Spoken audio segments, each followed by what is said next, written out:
It is absolutely crazy to me how some people just limit themselves. We all place these fabricated glass ceilings with the label "I can't" on them, completely constructed out of thin air. A quote always comes to mind when I think of this: "If the mind is willing, the flesh could go on and on without many things." Unless you have schizophrenia or another disease related to neurodegeneration, you can unironically control it. Now, I'm not saying from one moment to the next you can turn off your depression, but you can fight it. I see a lot of people give up and just let the winds of depression carry them to their graves, simply because they didn't realize the water was shallow enough to stand in. Your mind is incredibly powerful. You know it because you are depressed. Your brain is unironically messing with you every second of every day. You feel like you're drowning, but your brain is what's pushing your head underwater. You are blind and lost, but your brain is shutting your eyes. Open them. Stand up. Recognize that you do have control over your mind. You are not able to bring your mother, father, grandfather, son, or daughter back to life. You are not able to make him or her like you again. You cannot take that thing you said back. You cannot afford to rebuild your house that was destroyed in the flood because you forgot to buy house insurance. But you can control how you deal with it. You can control your attitude and feelings towards it.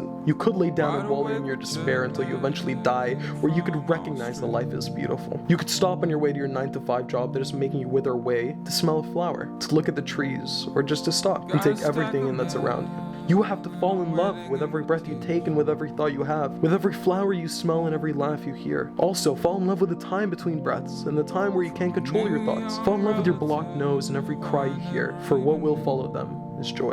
When I first moved to the US, I hated it. Don't get me wrong, I hate it now, but the hatred was different then.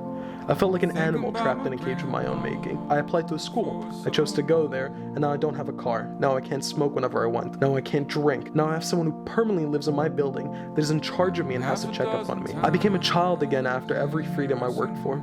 But I stopped feeling sorry for myself. I recognized that this wasn't going to change anytime soon, and I just had to strap in and endure. I knew that growth was going to come from this pain, so I had to let go. I stopped worrying about what I could have had if I stayed in Europe, and I started thinking about what I can do now. When you can't control what's happening to you, control how you respond to it. That's where true power comes from.